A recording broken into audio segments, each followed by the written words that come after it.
এতিয়া আমাৰ মানে যেটো প্ৰশিক্ষণ কাৰ্য হজ যাত্ৰীসকলক কেনেকৈ হজ কৰাব লাগিব বা হজ কৰিব লাগিব তেওঁলোকৰ সেই বিষয়ে প্ৰশিক্ষণ দিয়া হৈছে আৰু লগতে তেওঁলোকৰ হেল্থ কাৰ্ড দিয়া হৈছে। হেল্থ কাৰ্ডখিনিত তেওঁলোকৰ যিটো ডিৰেকশ্যন দিয়া আছে পাব্লিক হেল্থৰ পৰা সেইখিনি মানে অৱলম্বন কৰিবলৈও পৰামৰ্শ দিয়া হৈছে আৰু অহালৈ 16 তাৰিখে তেওঁলোকক ভেকচিন দি পেলাই তেওঁলোকৰ এই হেল্থ কাৰ্ডটো পুৰাপুৰি কৰি ডক্টৰৰ ছিগনেচাৰৰ সৈতে মানে বুজাই দিয়া হ'ব।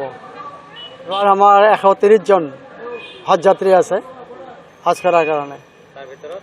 তাৰ ভিতৰত 80 জন মানে মেল আৰু 50 জন ফিমেল।